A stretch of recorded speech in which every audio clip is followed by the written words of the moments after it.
Hi කොහොමද ඉතින් හැමෝටම මේක තමයි මගේ first vlog එක channel එකේ ගේන. ඉතින් ඕගොල්ලෝ තාම Days of Janith කියන මගේ YouTube channel එකට subscribe කරලා නැත්නම් කරුණාකරලා subscribe කරලා bell icon එක click කරලා like එකක් වීඩියෝ එකට දාලා thumbs up කරගෙන යන්න. Okay. So අද අපි යමු vlog එකට. ඉතින් මං ගැන පොඩි හැඳින්වීමක් ඔයගොල්ලන්ට කරලා ඉන්නම්. මම තමයි ජනිත්. හරිද? එතකොට මම කරන්නේ ෆ්‍රීලාන්සින්. මේ channel එකෙන් මම ඔයගොල්ලෝන්ගෙන් බලාපොරොත්තු වෙන්නේ. ඒ කියන්නේ මම මේ channel එකෙන් ඔයගොල්ලොත් එක්ක කරන්නේ මගේ ජීවිතේ memories ඔයගොල්ලොත් එක්ක share කරගන්න එක. හරිද? So happy moments වෙන්න පුළුවන්, දුකේතන සාමාන්‍ය moods වෙන්න පුළුවන්. මේ හැම memory එකක්ම ඔයගොල්ලොත් එක්ක share කරගන්න එක තමයි මගේ channel එකේ ඔයගොල්ලොන්ට මම ගේන්නේ. ඉතින් මම අන්තිම දින ඔයගොල්ලන්ට කියන්න පුංචි මෙහෙම කතාවක්. ඔයා හිතන්න ඔයා පොඩි තැනක ඉන්නවා කියලා. මමත් පොඩි තැනක හිටපු කෙනෙක්. ඉතින් පොඩි තැන ඉඳලා ඔයගොල්ලෝ පටන් ගන්න. ඔයගොල්ලන්ට යම් දවසක යම් කිසි මුදලක්, හරිද? අපි හිතමු රුපියල් 3000ක් කියලා. ඔයා මේක බලන ඔයා O level ලියන පුංචි නගියෙක් මල්ලියෙක් වෙන්න පුළුවන්. නැත්නම් A levels කරන කෙනෙක් වෙන්න පුළුවන්. ඒක නිසා මම ඔයගොල්ලන්ට කියන්නේ ඔයා ඇත්තටම සල්ලි එකතු කරන්න බලන්න. හරිද? අද ගොඩාක් කට්ටිය ડોක්ටර්ස්ලා හැමෝම පඩියකට වැඩ කරන්නේ. ඔයා පඩියකට යට නොවි ඔයාගම කියලා ඕන් ටාගට් එකක් ඔයා හදාගන්න. ඉතින් ඒකට යන්න මම ඔයගොල්ලන්ට උදව් කරන්නම්. ඔයගොල්ලන්ට පුළුවන් මගේ WhatsApp number එක දාන්න. මෙන්න මේ පල්ලෙහා තියෙන WhatsApp number. ඒකට message එකක් දාන්න. ඊට පස්සේ මම ඔයගොල්ලන්ට කරන්න ඕන දේ කියලා දෙන්නම්. ඉතින් මේ හැම මූවමන්ට් එකක්ම ඔයගොල්ලෝ හරියට කරොත් ඔයගොල්ලන්ට පුංචි තැනේ ඉඳලා යම් කිසි මට්ටමක් වෙනකල් මං ඉන්න තත්ත්වෙට ඔයගොල්ලොන්ට එන්න හැකියාවක් තියෙන. ඉතින් බෑ කියලා දෙයක් නෑ. අනේ මට බෑ, අනේ මට කරගන්න බෑ, සල්ලි නෑ, එහෙම ප්‍රශ්නයක් නෑ.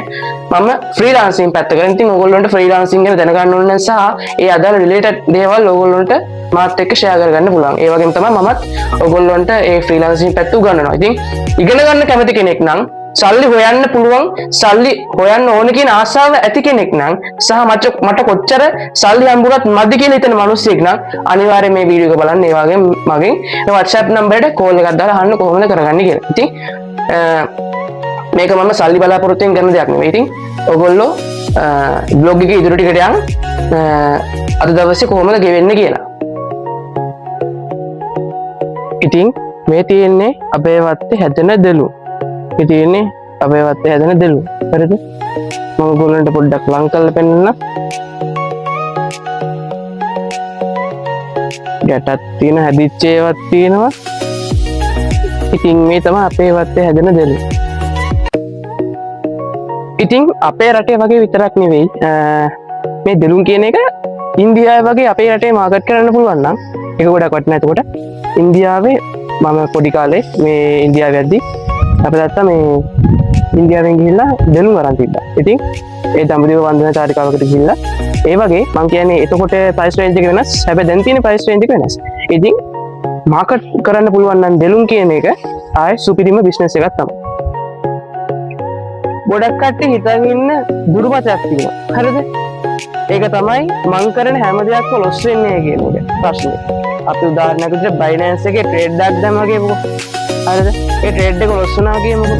ලොස් වුණාට පස්සේ ආයෙ ට්‍රේඩ් දාන්නු සම්මත ජාතිකට හිතන්නේ. හරිද?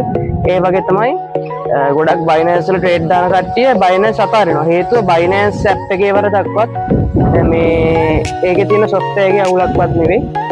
තමන් දාන ට්‍රේඩ් එකේ තමන් සීබුද්ධියෙන් දානවද කියන එක මතයි තමන්ට ලොස් එකක් වෙනවද නැත්නම් තමන්ට ප්‍රොෆිට් එකක් වෙනවද කියන එක තීරණය වෙන්නේ. ඉතින් මම වාසනාව කියන දේ පිළිගන්න කෙනෙකුත් නෙවෙයි, මම අවාසනාව කියන දේ පිළිගන්න කෙනෙකුත් නෙවෙයි. හරිද? ඉතින් වාසනාව සහ අවාසනාව කියලා දෙකක් නැහැ. හරිද? ඒක වාසනාව කියන වචනයක් විතරයි. අවාසනාව කියන්නේ වචනයක් විතරයි. හරිද?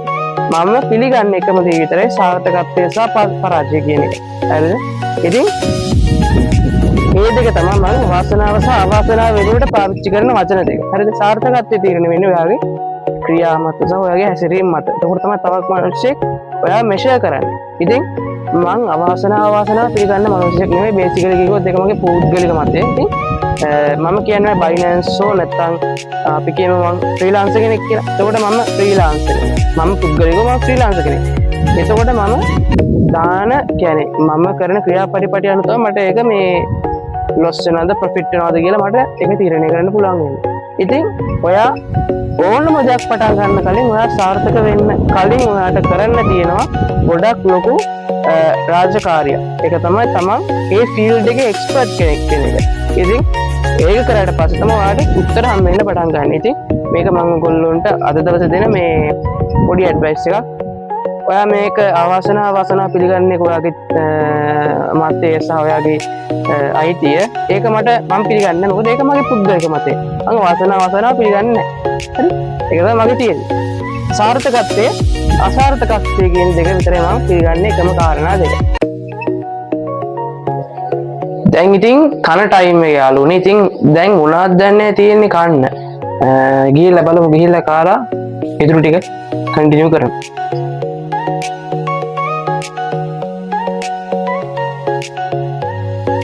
මගේ WhatsApp ලිස්ට් එකේ ඉන්න එකේ යාළුවෙක් S අකුරෙන් පටන් ගන්නෙ. එයා කරන්නේ හැමතිස්සෙම මැසේජ් දානවා ඩිලීට් කරනවා. මැසේජ් දානවා ඩිලීට් කරනවා. හරිද? එතකොට S අකුරෙන් නෙවෙයි තව ගොඩක් නම් වලින් කට්ටිය ඉන්නවා. කොහොම හරි මං කියන්නේ මේ මැසේජ් එක දැම්මට පස්සේ ඩිලීට් කරන්න එපා. හරි නෑ. එතකොට ඔයා කරපුවේ හරි නැති වැඩේ මම කියනවා. මම කියනකොට ඒක YouTube එකට යනවා. YouTube එකෙන් ඔඩියන්ස් එකට පෙන්නනකොට ඔඩියන්ස් එකක් දැනගන්නවා. ඒක නිසා මැසේජ් කරා නම් මැසේජ් කරනවා නම් මැසේජ් කරන්න දාපු මැසේජ් එක ඩිලීට් කරන්න එපා. හරිද? එතකොට next video එකේ මම කියනවා කවුද මැසේජ් ඩිලීට් කරේ කියලා. ඒකින්ද ඕනම කෙනෙක් මැසේජ් එකක් මට දානවා නම් කරුණාකරලා මැසේජ් ඩිලීට් කිරීමෙන් වළකින්න. ඉතින් ඔන්නෝක තමයි මට කියන්න ඕනේ. ඉතින් මම කියන්නේ මැසේජ් කරන්න ඩිලීට් කරන්න එපා කියලා. මේ කොහොම හරි අට ඔයගොල්ලන්ට කතාවක් කියන්න ළමයි. එන්න ඔක ඇතුළට. කතාවක් කියන්න එන්න කිව්වේ ළමයි ඔයගොල්ලන්ට මේ මම ගත්තා මේ ඔයගොල්ලන්ට දැන් සවුන්ඩ් රෙකෝඩ් වෙන මයික් එක. හරිද? මේ මයික් එක තමයි ක්ලියර් කියන මයික් එක. ඔයගොල්ලන්ට මම එකපාරක් පෙන්නන්නම් පෙන්නක් දන්න. කොහොම හරි මේක තමයි මයික් එක. හරිද? ඉතින් මේ මයික් එකට පුළුවන් ළමයි අපි දුර තියන් සාමාන්‍ය ඉන්ටර්විව් වලට වගේ මේ මයික් පාවිච්චි කරනවා. ගොඩක් ගණන් මයික් එකක් තියෙනවා. මේක මම ගත්තේ බජට් එකට අනුව. හරිද? මේක ගත්තේ බජට් එකට අනුව මයික් එක. හරිද? ඉතින් කොහොම හරි මේ මයික් එකක් කරන් මම ඔයගොල්ලන්ට ක්වොලිටි සවුන්ඩ්ස් දෙන්න. ක්වොලිටි ප්‍රොඩක්ෂන්ස් ඔයගොල්ලන්ට දෙන්න ඕනේ හින්දා තමයි මම මේ මයික් එකක් අරගත්තේ. ඊට පස්සේ දැන් මම මේ මගේ ෆෝන් එක තියෙනවානේ. හරිද? ඒ ෆෝන් එකේ කැප්චර් වෙන වීඩියෝ එකේ සවුන්ඩ්ස් ක්වොලිටි නැතුව මට ඔයගොල්ලන්ට වීඩියෝ එකක් දෙන්න බෑනේ. අන්න ඒකින් තමයි මම ඔයගොල්ලන්ට වෙනම මයික් කොලර් මයික්ස් තියෙනවා. මේ කොලර් මයික් එකක් අරන් තමයි මම ඔයගොල්ලන්ට කතා කරන්නේ. ඉතින් හොඳයි නම් ලයික් කරන්න වීඩියෝ එකට. ඒ වගේම තමයි මට ගොඩක් වෙලා තව vlog එක ඇදගෙන යන්න පුළුවන් ළමයි. හැබැයි මම ඔයගොල්ලන්ට එහෙම වීඩියෝ එකකුත් දෙනවා. දිග vlog එකක් ඔයගොල්ලන්ට බලන්න අනිවාර්යෙන් දෙනවා. ඒක නිසා එහෙම vlog එකක් ගේන්න ඕන කට්ටිය අනිවාර්යෙන් ලයික් කරන්න, කමෙන්ට් කරන්න, yes කියලා ටයිප් කරන්න. කමෙන්ට් එකේ yes තියෙන ඕනේ හැම එකටම. එතකොට තමයි මම ඔයගොල්ලන්ට ලොං වීඩියෝ එකක් ගේන්න යන්නේ. ඉතින් vlog එක බලුවට thank you. මෙච්චර වෙලා හිටියට thank you.